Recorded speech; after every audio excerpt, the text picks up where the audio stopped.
मैं धीरेन श्री अरविंदो सोसाइटी की तरफ से आप सबका इस वेबिनार पे हार्दिक स्वागत करता हूँ।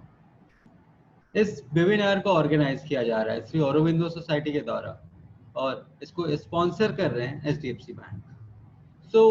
हमने कई दिनों से आपके साथ लगातार डिस्कशन किया कि नवाचार क्या होते हैं। ZIII एज अ प्रोग्राम का डिस्कशन भी आपके साथ हुआ। नवाचारों की इन कड़ी में आज हम एक दूसरे नवाचार के बारे में डिस्कस करेंगे। हम नवाचारों के बारे में डिस्कशन करें कि वो नवाचार कौन से हैं, कौन सी केस स्टडी में आपके साथ डिस्कस करूंगा।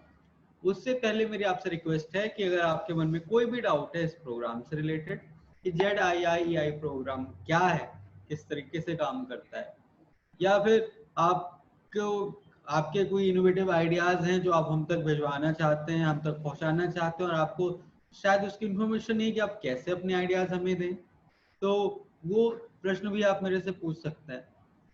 इसके अलावा अगर आपको कोई भी डाउट, कोई भी क्वेश्चन है इस प्रोग्राम, इन नवाचारों, इन केस स्टडीज से रिलेटेड, तो वो क्वेश्चन भी आप मेरे से पूछ सकते हैं। हम बिल्कुल आपके सभी सवालों का उत्तर करें।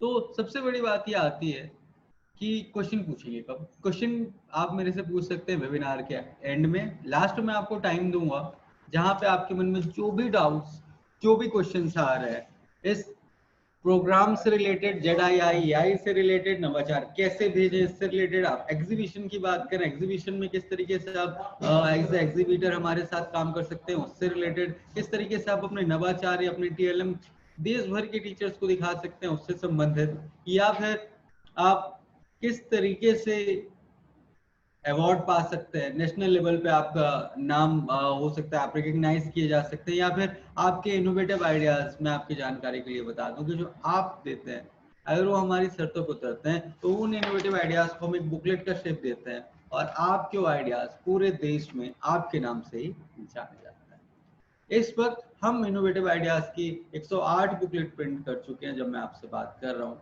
जिसमें देश भर के हजारों टीचर्स को हमने नेशनल लेवल पर सम्मानित किया हुआ है। आप भी अपने नवाचार हम तक भेज सकते हैं और अगर आपका इनोवेटिव आइडिया सिलेक्ट होता है तो आपके नवाचार सिर्फ आपके विद्यालय तक ही सीमित नहीं रहेंगे, अपितु इन्हें हम देश के कोने कोने में फैलाने का कार्य करेंगे और इसका सामर्थ्य निश्चित तौर पर हम रखते हैं। इसके अलावा अगर आपको कोई एक्सपीरियंसेस, कोई अनुभव है जो आप हमसे साझा करना चाहते हैं और हमारे माध्यम से, आप इस वेबिनार के माध्यम से देश भर के शिक्षकों से, देश भर के व्यक्तियों से जो हमारे साथ इस वेबिनार पे, हमारे फेसबुक पेज पे या फिर यूट्यूब पे या फिर इस लाइव वेबिनार पे जूम पे जुड़े हुए हैं, आप अपने क्वेश्चंस या अपने एक्सपीरियंसेस, अपने अनुभव भी हमारे साथ साझा कर सकते हैं। हम उसका स्वागत करते हैं। आइए नवाचारों की इस कड़ी में जिन नवाचारों के डिस्कशन हम आपसे कर रहे होंगे, जिस केस स्टडी का हम आपसे डिस्कशन कर रहे होंगे, वो केस स्टडी है लर्निंग थ्रू गेम्स, या हिंदी में खेल खेल में शिक्षा। कई बार जब मैं आपसे इनोवेटिव आइडियाज की केस स्टडी की बात कर रहा हूँ तो आपको लगेगा कि केस स्टडी तो सेम है। फॉर एग्जाम्पल अगर मैं उत्तर प्रदेश की बात करूं तो उत्तर प्रदेश में भी खेल खेल में शिक्षा है, छत्तीसगढ़ में भी खेल खेल में शिक्षा है, झारखंड वन की भी जो इनोवेटिव आइडिया है उसमें भी खेल खेल में शिक्षा है, और आज भी जो मैं इनोवेटिव आइडिया डिस्कस कर रहा हूँ तमिलनाडु से, उसकी भी केस स्टडी का नाम खेल खेल में शिक्षा है। बिल्कुल केस स्टडी सिमिलर या सेम होगी, लेकिन उनके अंदर जो इनोवेटिव आइडियाज हैं वो जरूर डिफरेंट होगा। तो आज जो इनोवेटिव आइडियाज मैं आपसे डिस्कस कर रहा हूँ वो इनोवेटिव आइडियाज हमें मिले तमिलनाडु के टीचर द्वारा। तमिलनाडु के टीचर्स ने कौन से इनोवेटिव आइडियाज दिए जिनको हमने खेल खेल में शिक्षा के अंतर्गत रखा, वो नवाचार मैं आज आपसे डिस्कस करूँ। इस कड़ी में आज मैं आपके साथ 3 इनोवेटिव आइडियाज डिस्कस कर रहा हूँ। अगर आपके मन में कोई भी क्वेश्चंस आते हैं उस नवाचारों से संबंधित तो आप सेशन के एंड में, वेबिनार के एंड में जब मैं आपको टाइम दूंगा, आप निसंकोच मुझसे वो प्रश्न पूछ सकते हैं। और इसके अतिरिक्त जैसा मैंने कहा, अगर प्रोग्राम से रिलेटेड कोई डाउट है तो वो भी आप मुझसे सेशन के अंत में निश्चित तौर पर पूछ सकते हैं। सबसे पहले हम बात करते हैं खेल खेल में शिक्षा, ये जरूरी क्यों, या ये जो केस स्टडी क्यों आई। अगर मैं आप सबसे ही पूछूं कि आपको खेलने में मजा आता है, या जब आप बच्चे थे तो आप खेलने के लिए आपको भेजा जाता था या आप खुद से जाते थे? आप कहेंगे खुद से जाते थे। पर पढ़ने के लिए क्या होता था? जबरन बैठाया जाता था या हम खुद से बैठते थे? पढ़ने के लिए कई बार ऐसा होता था कि हमें बैठाया जाता था जबरन की चलो पढ़ो, या डर के वजह से हम वो होमवर्क कर लेते थे। लेकिन खेल के लिए हमें डर नहीं रहता था कि डर खेलने नहीं जाऊंगा तो कोई डांटेगा। हम खुशी से अपने उत्साह से खेलने के लिए जाते थे। तो बच्चों को पढ़ना ज्यादा पसंद होता है खेलना? स्वाभाविक सी बात है, आप सब कहेंगे कि सर बच्चों को खेलना पसंद होता है। एग्जैक्टली। और बच्चों क्यों, हम बड़ों को भी पसंद होता है। हम सब भी अपने खाली टाइम में जो भी गेम खेलते हो, चेस हो, लूडो हो, जो भी खेलते होंगे आप, खेलते हैं ना। तो टीचर ने कहा, हमारे जो इनोवेटिव टीचर है जिन्होंने आइडिया दिया, उन्होंने कहा सर होता क्या है कि बच्चों को कई बार मैं मेहनत करता हूँ, पढ़ा रहा होता हूँ, और स्पेशली जब बच्चों को बोलता हूँ पढ़ के आना, तो बच्चे पढ़ के नहीं आता है। क्लास में पूछता हूँ तो चुपचाप खड़े हो जाते हैं, आंसर नहीं देते। टीचर ने कहा सर मैं तो जब पूछती हूँ तो कई बार बच्चे स्कूल, मतलब मैं जब कहती हूँ कि कल पढ़ के आना, मैं पूछूंगी या कल टेस्ट है, तो पढ़ के आना तो दूर की बात है, कई बार तो बच्चे स्कूल ही नहीं आते।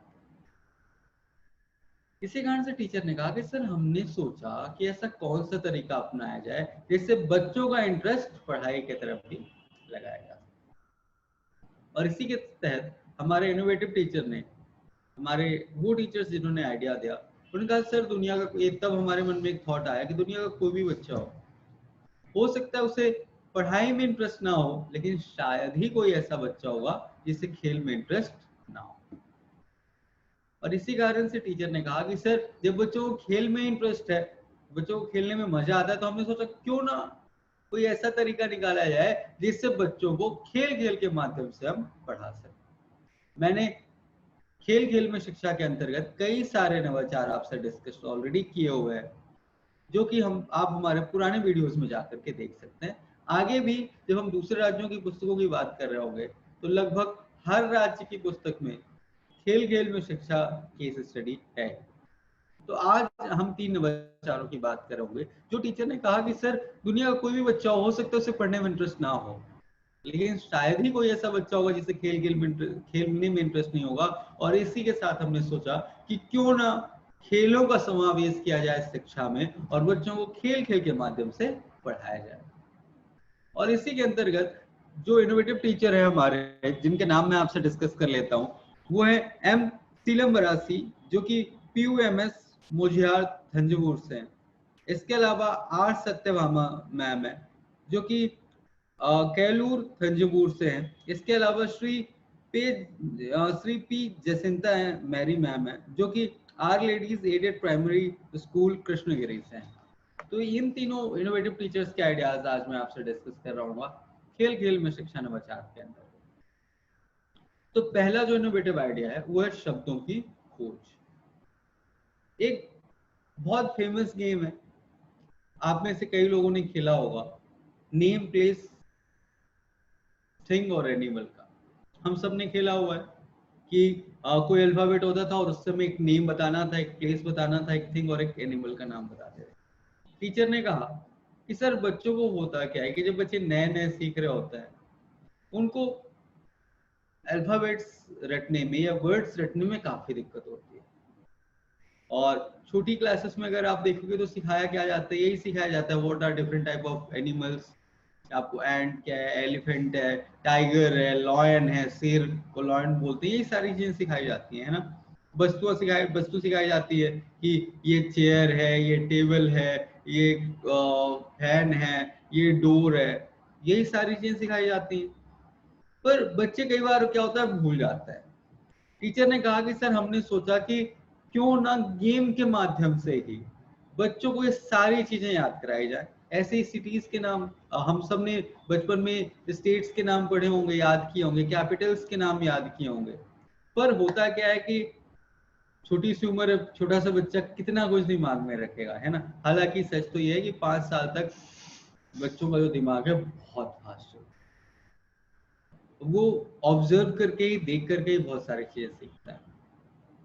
टीचर ने कहा सर इसीलिए हमने क्या किया, हमने बच्चों के ग्रुप डिवाइड कर दिए। ग्रुप क्यों डिवाइड कर दिए, उसका क्वेश्चन मैं आपसे पूछूं उससे पहले, या उसका आंसर मैं आपको दूं उससे पहले मेरा एक क्वेश्चन आपसे है कि हम खेलते क्यों है, या हमें गेम खेलना क्यों पसंद होता है, या गेम देखना भी क्यों पसंद होता है। आप कहेंगे सर खेलते इसलिए है कि हमें ऊर्जा मिलती है, दोस्तों के साथ हम एंजॉय करते हैं इसलिए खेलने में मजा आता है। बिल्कुल मैं आपकी बात से सहमत हूँ, ये तो रही खेलने की बात, लेकिन आपको गेम देखने में भी मजा आता है। सपोज कीजिए या फर्ज कीजिए इंडिया पाकिस्तान का मैच है, आप एंजॉय नहीं करते देखना, बिल्कुल एंजॉय करते हैं, जबकि वहां पे आप खेल तो नहीं रहे होते हैं ना, फिर क्यों एंजॉय करता है। और ऐसी कौन सी चीज है खेल में जो आपको रोमांचित करती है। अगर सेशन में होते तो मैं आपसे आंसर ले रहा होता इसका, और अगर अभी भी आप आंसर करना चाहें तो आप मुझे कमेंट बॉक्स पे, चैट बॉक्स पे आंसर कर सकते हैं। खेल में ऐसी कौन सी चीज है, ये कौन सी बात है जो हमें आकर्षित करती है, सबसे ज्यादा आकर्षित करती है। अगर आप मुझसे पूछेंगे तो मैं कहूंगा हार और जीत। अगर खेल से, गेम से हार जीत हटा दी जाए तो गेम का कोई औचित्य, कोई अस्तित्व नहीं रह जाता, खेल का कोई अस्तित्व नहीं रह जाता। तो खेल में जो सबसे बड़ी चीज है जो हमें रोमांचित करती है वो हार और जीत। उदाहरण के तौर पर जिस इंडिया पाकिस्तान के मैच को आप देखने में बहुत एंजॉय करते हैं, बहुत उत्साहित होते हैं, बड़े एक्साइटमेंट के साथ आप मैच देखते हैं, एंजॉय करते हैं। फर्ज कीजिए अगले दिन आप वो मैच देख रहे हैं, आप कभी हाईलाइट देखते हैं क्या मैच की। अगर आप आज इंडिया पाकिस्तान का मैच था, आपको पता चल गया कि इंडिया जीत गया है, तो कल क्या आप उस मैच की हाईलाइट देखेंगे अगर आपने मैच नहीं देखा हो तब भी? शायद नहीं। या हो सकता है आप 5 ओवर 10 ओवर वाले देख लें कि 4 6 कैसे पड़े और विकेट्स कैसे गिरे, लेकिन मैं कहूँ 50 ओवर का मैच था, वनडे मैच था जिसमें इंडिया कल जीत गया है, आपको रिजल्ट पता है कि आप अगले दिन बैठ करके वही 50 ओवर का मैच देखेंगे? आपका उत्तर होगा नहीं। क्यों? क्योंकि आपको पहले ही पता चल गया है कि जीता कौन और हारा कौन। तो जो हार जीत का रोमांच होता है वो अद्भुत होता है, और इसीलिए टीचर ने क्या किया, उन्होंने बच्चों की अलग अलग टीम डिवाइड कर दी। अलग अलग टीम है तो स्वाभाविक सी बात है उसमें जीत और हार का भी फैसला होना है, और शायद ही कोई व्यक्ति ऐसा होगा जिसे हार पसंद। हार किसी को पसंद नहीं होती, चाहे वो बच्चा हो या चाहे वो हमारे उम्र का कोई। तो इसीलिए टीचर ने कहा कि सर हमने क्या किया, हमने बच्चों को 4 से 5 टीम्स बना दी depending upon the size of the class और स्ट्रेंथ ऑफ द स्टूडेंट्स। अब बच्चों की जितनी तादाद है उसके अनुसार पर हमने 4 से 5 टीम में डिवाइड कर दी, और हर टीम में 4 से 5 बच्चे होता है। अब इसके बाद टीचर ने क्या किया, उन्होंने कहा कि सर मैंने एक चिट में कॉलम बना दिए, नेम, प्लेस, थिंग और एनिमल। 4 कॉलम मैंने बना दिए, और बच्चों को मैंने एक हर ग्रुप को एक एक शीट दे दी। अब टीचर कोई भी अल्फाबेट बोलते हैं या वो अल्फाबेट बोर्ड पे लिखते हैं।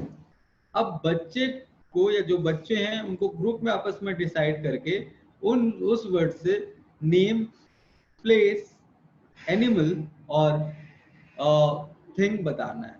फॉर एग्जाम्पल अगर टीचर ने कहा ए, तो आप बच्चों को अपने अपने उस पर लिखना है, बोलना नहीं है इस वक्त, उन्हें अपने अपने सीट पे लिखना है। एनिमल वाले कॉलम पे उन्हें ए से कोई एनिमल का नाम लिखना है, फॉर एग्जांपल एंट। सिमिलरली ए वाले जो थिंग वाला कॉलम है उस पे उन्हें ए से कोई थिंग का नाम लिखना है ना। सिमिलरली एनिमल वाले कॉलम में तो हो गया हमारा, थिंग हो गया हमारा। नेम पे उन्हें ए से कोई नेम लिखना है जो कि अल्फाबेट ए से स्टार्ट हो रहा हो, और ए से कोई प्लेस भी उन्हें लिखना है। सो इस तरीके से बच्चों को लिखना है। फॉर एग्जांपल किसी बच्चे ने लिखा, ए से नेम लिखा उसने अमित, प्लेस लिखा उसने अलीगढ़, एनिमल लिखा उसने एंड, और थिंग लिखा उसने अलमेरा। सो ए से हो गया। अब टीचर ने कुछ अल्फाबेट्स बोले, अब टीचर पे डिपेंड करता है कि वो कितने अल्फाबेट्स बोलना चाहते हैं।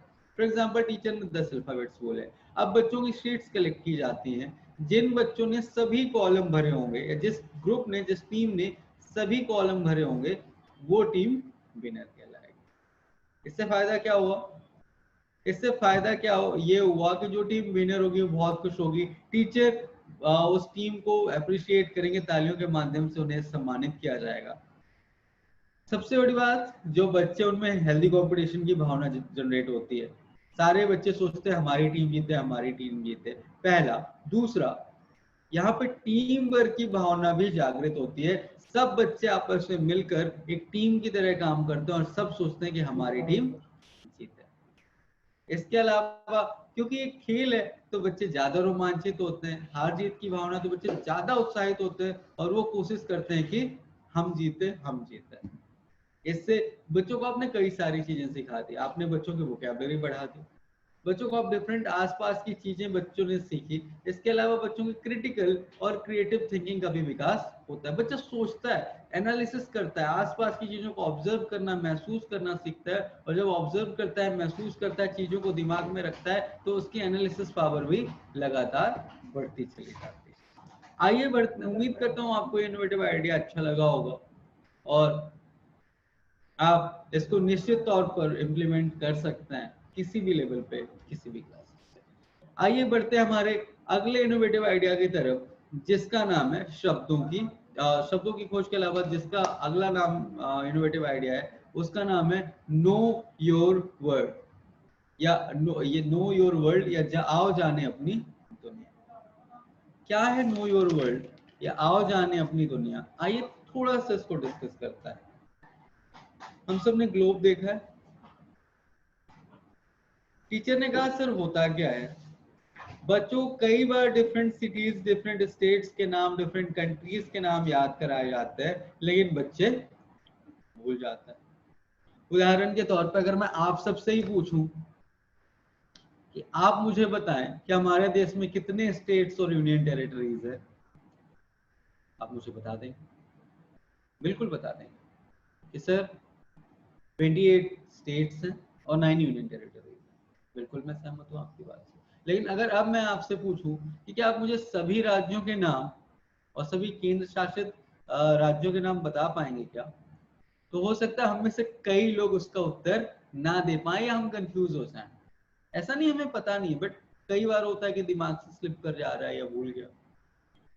जबकि उदाहरण के तौर पर मैं आपको बता दूं कि हम सबको, मुझे अपनी क्लास का याद है कि हमें क्लास 4th में रटाया गया था कि कौन कौन से राज्य हमारे देश में है, कौन कौन से केंद्र शासित प्रदेश हैं। उसके अलावा और अगर मैं आपको थोड़ा सा याद करा दूं, अब आपको निश्चित तौर पे याद आ जाएगा कि एग्जाम में, सोशल साइंस का जब एग्जाम होता था तो आपको एक नक्शा आता था। उस नक्शे में हमें पेंसिल से ड्रॉ करना पड़ता था कि मध्य प्रदेश कहाँ है, तमिलनाडु कहाँ है, दिल्ली कहाँ पे है, गंगा नदी कहाँ से बह के कहाँ पे जाती है, नर्मदा कहाँ से बहती हुई कैसे जाती है। तो अब आई एम श्योर अब आपको याद आया होगा कि हाँ, ऐसा तो कुछ सिखाया गया था हम सबको, पर कई बार हमें याद नहीं रहता है। क्यों? क्योंकि उस तरीके से शायद खेल खेल के माध्यम से बताया नहीं गया या पढ़ाया नहीं गया, जिसको निमोनिक्स बोलते हैं। कई बार निमोनिक्स के फॉर्म में भी याद कराया जाता है। तो टीचर ने कहा कि सर बच्चे भूल जाते हैं, जब हम सब, मैं हूँ, आप हो, हम सब इतना न्यूज देखते हैं, इतना अपडेटेड रहते हैं, फिर भी भूल जाते हैं। तो एक बच्चे के लिए याद करना तो अपने आप में एक डिफिकल्ट टास्क होगा। और इसी के तहत टीचर ने कहा कि सर हमने बच्चों को रिवीजन कराने के लिए, रिकैप्सुलेट कराने के लिए इसमें क्या किया कि बच्चों के लिए हमने जमीन पर एक गोला बना दिया और उस गोले पे एक बड़े से गोले के साथ साथ छोटे छोटे और गोले बना दिए। फॉर एग्जाम्पल अगर मैं आपसे उदाहरण दूं आपको, तो अगर बच्चों को हमने राज्यों के बारे में पढ़ाया और हम उम्मीद करते हैं कि बच्चे हमें राज्यों के बारे में, विभिन्न राज्यों के बारे में उसको पता होना चाहिए कि कौन कौन से राज्य कौन से हैं और किस राज्य के पड़ोसी राज्य कौन सा है। तो बच्चों को बड़ी आसानी से हमने आज पढ़ाया, कल हम इसका रिवीजन करा सकते हैं। कैसे? आइए समझते हैं। उदाहरण के तौर पे हमने जो बड़ा गोला बनाया उसके अंदर जो हमने छोटे छोटे गोले बनाए जिसमें बच्चे खड़े हो सकते हैं, हमने उनमें से कुछ गोलों पे नाम लिख दिए, कुछ सर्कल्स पे हमने नाम लिख दिया। फॉर एग्जाम्पल हमने दिल्ली लिख दिया एक पे। अब बच्चों से बोला कि ये है दिल्ली, अब दिल्ली के आसपास के राज्य कौन से हैं? उन राज्यों को बताओ या उनमें से किसी एक राज्य को बताओ और उस गोले पे दूसरे गोले पे आकर के खड़े हो जाओ। तो अब दिल्ली के आसपास के राज्य कौन से हैं? एक बच्चे ने बोला हरियाणा और वो दूसरे डिब्बे पे खड़ा हुआ।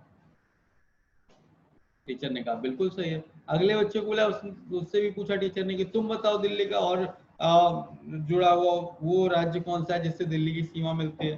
तो अगले बच्चे ने बोला मैम उत्तर प्रदेश, और वो उत्तर प्रदेश में आकर के खड़ा हुआ।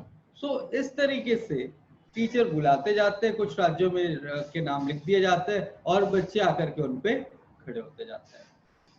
सिमिलरली आप विभिन्न, अगर आपको देशों के बारे में जानना है तो ऐसे ही देशों के गोले बनाए जा सकते हैं। सिमिलरली अगर आपको महाद्वीपों के बारे में पढ़ाना है तो टीचर ने 7 गोले बना दिए और कुछ गोलों के नाम लिख दिए। फॉर एग्जांपल एशिया लिख दिया। अब बच्चों से बोला कि एशिया के बाद कौन सा कॉन्टिनेंट है, कौन सा महाद्वीप है, आप उस पर आके खड़े हो जाओ, नाम बताओ उसका। बच्चा उस पर कूद गया। जिस बच्चे ने सबसे ज्यादा उत्तर सही दिए वो बच्चा अंत में विनर घोषित या विजेता घोषित किया जाता है। इससे क्या फायदा हुआ? पहला, बच्चों को डिफरेंट ज्योग्राफिक लोकेशंस के बारे में पता चलता है। दूसरा, बच्चे का इंटरेस्ट बढ़ता है आसपास के अपने एरियाज को जानने के लिए। तीसरा, शिक्षक इसमें चाहे तो विभिन्न बिल्डिंग्स, मॉन्यूमेंट्स, वहाँ की कलाकृतियां, वहाँ के नृत्य, वहाँ की खूबियां, विशेषताएं उन राज्यों के बारे में भी बच्चों से पूछ सकते हैं। फॉर एग्जाम्पल टीचर ने एक सर्कल बनाया और उस पे लिख दिया, अलग अलग राज्यों के नाम लिख दिए। अब बच्चा खड़ा हुआ एक सर्कल में, टीचर ने उससे कहा कि अच्छा बताओ भांगड़ा कहाँ का फेमस है, और बच्चा कूद करके पंजाब वाले पे खड़ा हुआ। तो बच्चों को कई सारी चीजें इसके माध्यम से सिखाई जा सकती है। इससे फायदा क्या होता है कि बच्चों का इंटरेस्ट बना रहता है, बच्चों का कुछ डिफरेंट कल्चर्स के बारे में भी पता चलता है, फूड कुजीन्स के बारे में पता चलता है, खाने पीने की वस्तुओं के बारे में पता चलता है, संस्कृति के बारे में पता चलता है, जो ज्योग्राफिक लोकेशन है, भौगोलिक स्थिति है विभिन्न राज्यों की, उनके बारे में पता चलता है, नदियों के बारे में पता चलता है।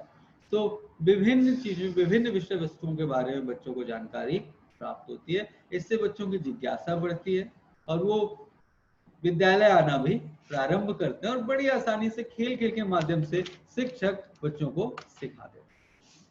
आइए बढ़ते हैं हमारे अगले इनोवेटिव आइडिया की तरफ, जिसका नाम है राइमिंग गेम, या हिंदी में बोलूं तो तुकबंदी का खेल। क्या है तुकबंदी का खेल? आपने पोएम पढ़ी होगी, हम सब ने, हम सबको पता है कि पोएम बहुत जल्दी याद होती है ना? क्यों? बच्चों को, छोटे से बच्चों के साथ आप ले लीजिए, वो स्कूल नहीं जा रहा हो, नर्सरी भी नहीं, क्लास में भी अभी नहीं पढ़ रहा हो, बस उसने बोलना सीखा हो, तो आप उसको ट्विंकल ट्विंकल लिटिल स्टार बोलिए तो आराम से आपके साथ twinkle twinkle little star how I wonder what you are करके गाता जाता है। क्यों? इसमें राइम्स। सिमिलरली जॉनी जॉनी, एकदम छोटे से बच्चे भी जॉनी जॉनी बोले तो यस पापा बोलते हैं, अगर उनको सिखाया जाता है तो राइम के माध्यम से टीचर ने कहा कि सर बच्चों को बड़ी आसानी से समझ में आ जाता है, बच्चों को वर्ड्स जल्दी याद हो जाते हैं, जल्दी शब्दों का उन्हें ज्ञान हो जाता है और बड़ी आसानी से समझ जाता है। और इसी के साथ टीचर ने एक दूसरा गेम होता है जिसको पासिंग द पास बोलते हैं, हम सब लोगों ने खेला होगा उस खेल को। उस गेम को, उस पासिंग द पास खेल को टीचर ने इसके साथ मिलाया और ये तुकबंदी का खेल बनाया। क्या होता है तुकबंदी का खेल? आइए समझते हैं।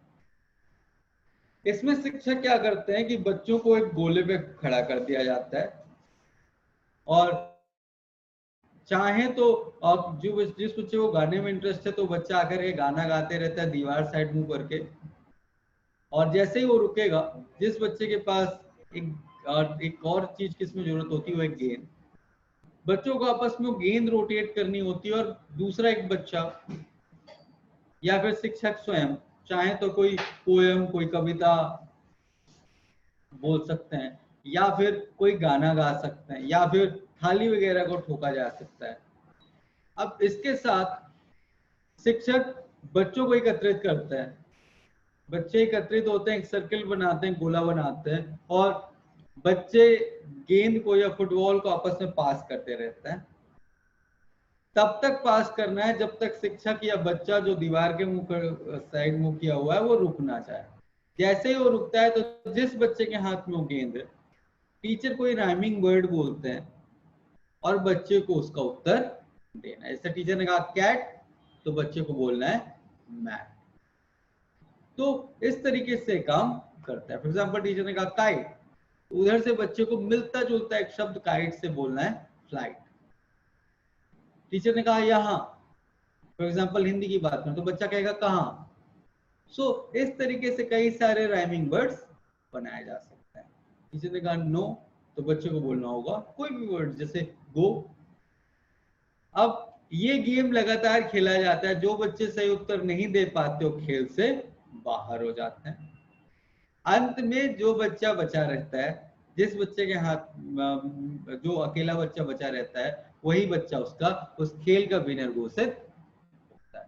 और जो बाकी बचे हुए बच्चे हैं उन सबको उसके बारे में लिखना पड़ता है। और सारे वर्ड्स जो जो बच्चों ने बताए, राइमिंग वर्ड्स बताए, उन दोनों राइमिंग वर्ड्स को जैसे आप आउट होते हो आपको अपने डेस्क में जाना है और राइमिंग वर्ड्स लिखते जाना है। इससे फायदा क्या होता है? इससे फायदा ये हुआ कि हर बच्चा चाहता है कि मैं जीतूं, तो वो ज्यादा देर गेम में बने रहने के लिए ज्यादा से ज्यादा वर्ड सोचता है। दूसरा, इससे आपके सोचने की शक्ति बहुत तेजी से बढ़ती है। बच्चों को तुरंत उत्तर देना होता है तो उनका दिमाग बहुत तेजी से काम करता है और बड़ी आसानी से बच्चे कई सारे राइमिंग वर्ड से कई सारे शब्द सीख जाते हैं। फॉर एग्जाम्पल, अगर टीचर बोलते हैं कि कोई चाहे तो सब्जेक्ट से रिलेटेड या बुक से रिलेटेड या बुक से रिलेटेड ना भी कोई पोएम राइम बोल सकते हैं। For example the cat in the hat, तो जब टीचर ने कहा the cat in the hat, तो बच्चे को अब कैट से मिलते जुलते राइमिंग वर्ड्स बताने पड़ते हैं। फॉर एग्जाम्पल बैट हो सकता है, रैट हो सकता है, मैट हो सकता है, चैट हो सकता है। इस तरीके से कई सारे शब्द बच्चे बता सकते हैं। बहुत छोटे छोटे से इनोवेटिव आइडियाज, लेकिन यकीन मानिए इनसे बच्चे के सोचने के स्तर पे बहुत बढ़ोतरी होगी। बच्चे की अब जो सोचने की क्षमता है, जो उसकी एनालिसिस की क्षमता है, वो बहुत तेजी से विकास होती है। और शिक्षा का उद्देश्य भी तो यही है कि बच्चे अपनी बुद्धि का, अपने दिमाग का सही तरीके से इस्तेमाल कर सकें, सही और गलत का फैसला ले सकें, प्रेजेंस ऑफ माइंड बच्चों की बहुत स्ट्रांग हो, और बच्चे विद्यालय जब आए तो उत्साह के साथ, खुशी के साथ आए, ये मानते हुए कि आज हमें स्कूल में कुछ नया खेल खिलाया जाएगा, कुछ नई चीज हम सीखेंगे। टीचर ने कहा सर दोनों का ही काम हो रहा था। बच्चे सोच रहे थे वो खेल रहे हैं और मैं सोच रहा था मैं पढ़ा रहा हूँ। वो खेल खेल में सीख ले रहे थे और मैं खेल खेल में सिखा दे रहा था। इसी तरीके से दोनों का काम हो रहा था। बच्चे अब विद्यालय आने में आनाकानी नहीं करते, बड़े इंटरेस्ट के साथ आते हैं और खेल के माध्यम से वो कई सारे टॉपिक्स, कई सारे चैप्टर्स बड़ी आसानी से सीख जाता है। तो ये थे आज के 3 इनोवेटिव आइडियाज जो मुझे आपके साथ डिस्कस करने थे। उम्मीद करता हूँ कि ये नवाचार आपको अच्छे लगे होंगे, आपको पसंद आए होंगे, जो आप ही की तरह तमिलनाडु के टीचर्स ने हमें दिए। अगर आपके पास कोई भी अपने नवाचार हैं जो आप हम तक पहुंचाना चाहते हैं, भेजना चाहते हैं, आप चाहते हैं कि आपके नवाचार भी आपके नाम से देश भर में जाने चाहें, तो आप निश्चित तौर पर अपने इनोवेटिव आइडियाज हमें भेज सकते हैं। इस इनोवेटिव आइडिया से संबंधित, इस केस स्टडी से संबंधित, या फिर अगर आपके कोई अनुभव है जो आप मेरे साथ साझा करना चाहते हैं, उससे संबंधित कोई प्रश्न आपके पास है, तो आप निसंकोच पूछिए। मैं आपसे अनुरोध करूंगा कि कोई भी डाउट या कोई भी आपके अनुभव है जो आप हमारे साथ साझा करना चाहते हैं, तो आप हमसे साझा करें। और हमारे साथ साथ देश भर के शिक्षक इस वेबिनार को जुड़े हुए हैं, क्या हमारे पेज में हो या फिर जूम या फिर यूट्यूब में, वो भी आपको सुनते हैं और बहुत कुछ आपसे सीखते हैं। तो आपके जो भी एक्सपीरियंसेस हैं या कोई डाउट है, कोई क्वेश्चन है कि कैसे इनोवेटिव आइडियाज हम तक भेजें, किस तरीके से एग्जीबिशन में आप पार्टिसिपेट कर सकते हैं, कंडीशंस क्या है, या इसके अतिरिक्त भी कोई भी, तो आप निसंकोच मुझसे पूछ सकते हैं।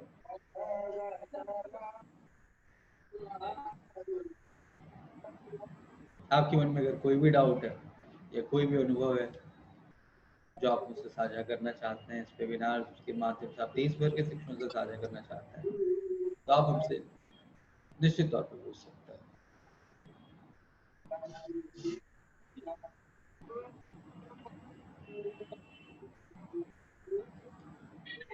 कितनी देर तक मुझे सुनने के लिए? एक क्वेश्चन है। ओके, ये प्रांशी भांजरे जी का क्वेश्चन है। इनका क्वेश्चन है TIA 3 dealing with Covid ideas मेरे द्वारा सबमिट किया गया है, जिसमें ऐसा लिखा हुआ है, इसका मतलब क्या है सर? अभी एक कोविड आइडिया को रीड करना बाकी है। शिव कुमार उन्होंने अपना नंबर दिया, तो उन्हें बेसिकली कंफ्यूजन है कि जो उनके पास रिप्लाई आया है कि इसका मतलब क्या है, कि इसका मतलब एक्सप्लेन करना है। ओके, प्रांशी मैम, आपने जैसे अपना इनोवेटिव आइडिया हमें भेजा है उसके लिए तो बहुत बहुत धन्यवाद। मैं आपको बताना चाहूँगा कि एक प्रोसेस होता है। आपके आइडियाज जब आप हमारे पास भेजते हैं तो हमारी ज्यूरी जो है, जो हमारी टीम है जो इन आइडियाज को रीड करती है, वो इन आइडियाज को गो थ्रू करती है ये समझने के लिए कि उन आइडियाज से क्या क्या बेनिफिट है, क्या उद्देश्य है उस आइडिया का, और वो हमारी जो 4 कंडीशंस हैं उनको फुलफिल कर पा रहा है या नहीं। तो जैसा आपको एक रिप्लाई आया है कि आपका एक आइडिया शेष है, तो वो अभी आपके आइडियाज पढ़ रहे होंगे और हमारी टीम उन आइडियाज को पढ़ करके आपसे निश्चित तौर पर संपर्क करेगी। अगर उनको आइडिया में कुछ डाउट है या कंफ्यूजन है जो आपसे क्लियर करना चाहते हैं, तो निश्चित तौर पे आपसे क्लियर किया जाएगा। उससे संबंधित भी आपसे जानकारी मांगी जाएगी। और कोविड में आपने अपना आइडिया भेजा इस सिचुएशन से बाहर आने के लिए, उसके लिए हम बहुत आभारी हैं आपके। और मैं उम्मीद करता हूँ कि आपका आइडिया सिलेक्ट हो और TIA 3 बुकलेट में शामिल हो और आपसे एक्सपीरियंस से शेयर करने का, आपसे अनुभव साझा करने का हमें मौका मिले। Thank you ma'am. इसके अलावा किसी के मन में कोई क्वेश्चन, कोई डाउट हो तो आप पूछ सकते हैं मुझसे। तो मुझे अभी तक सुनने के लिए, हमारे साथ इस वेबिनार में शामिल होने के लिए हम आपके आभारी हैं। सर, अपने आइडियाज कैसे भेज सकते हैं आपके पास? ओके, मैम आपका नाम जान सकता हूँ प्लीज? मैं डॉक्टर अलका जैन, सागर डिस्ट्रिक्ट से हूँ, MP। ओके, सो अलका मैम, सबसे पहले तो आपका इस वेबिनार पे स्वागत है। मैं बहुत आसान तरीका बता देता हूँ। वैसे तो 4 तरीके हैं अपने इनोवेटिव आइडियाज हम तक भेजने के लिए, पर क्योंकि अभी ट्रेनिंग नहीं चल रही है तो ट्रेनिंग वाला तरीका नहीं बताऊंगा मैं आपको। सबसे आसान 2 तरीके बता देता हूँ। पहला तरीका है मैम, आप अपने घर से ही अपने मोबाइल या लैपटॉप या कंप्यूटर पे मैं आपको वेबसाइट बता देता हूँ और साथ ही साथ कमेंट बॉक्स पे लिख के देंगे हम, www.ziei.com पे विजिट कीजिए।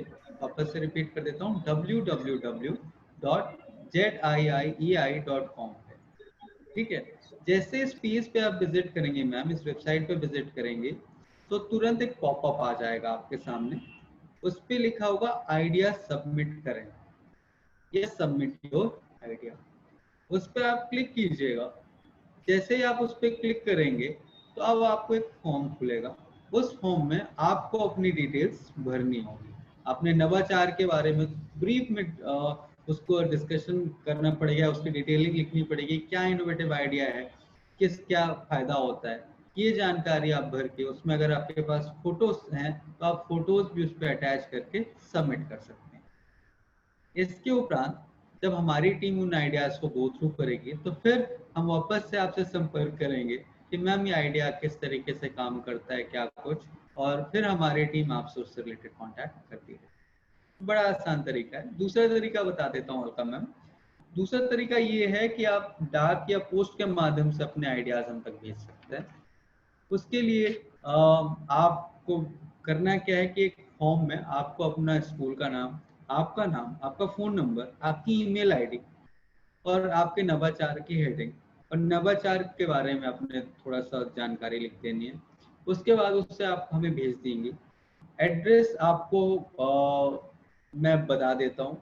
एड्रेस है plot number 1201, sector 5, Vasundhara, Ghaziabad, Uttar Pradesh. Pin code है 201012। ये आपको वेबसाइट पे भी हमारे मिल जाएगा, इस एड्रेस पे आप भेज सकते हैं। तो ये जो 2 तरीके हैं, इनमें से किसी भी एक माध्यम से आप अपने इनोवेटिव आइडियाज अलका मैम हम तक पहुंचा सकते हैं। उम्मीद करता हूँ आप संतुष्ट हैं इस जवाब से मैम। इसके अलावा किसी के मन में कोई और क्वेश्चन, कोई और डाउट, या फिर आप अपने अनुभव साझा करना चाहते हो हमारे साथ कि किस तरीके से आपने आइडियाज इम्प्लीमेंट किए, तो आप वो भी बता सकते हैं। थैंक यू सो मच मुझे सुनने के लिए, और हम hello thank you so much हमसे जुड़ने के लिए और हमारे साथ इन नवाचारों की कड़ी में शामिल होने के लिए, इस प्रोग्राम में शामिल होने के लिए। हम उम्मीद करते हैं और हम पूरे होपफुल हैं कि आप और हम मिलकर के निश्चित ही शिक्षा के क्षेत्र में बहुत बेहतर बदलाव ला सकते हैं। इसी उम्मीद के साथ मैं धीरेन्द्र आज आपसे विदा लेता हूँ। 2 बजे सेम इनोवेटिव आइडियाज का इंग्लिश प्रसारण भी होगा, जिसे आप इंग्लिश में सुन सकते हैं। कल आपसे फिर 11 बजे इसी वक्त, इसी टाइम, इसी वेबिनार पे मुलाकात हो रही होगी अगले इनोवेटिव आइडियाज के साथ। तब तक के लिए मैं आपसे विदा लेता हूँ।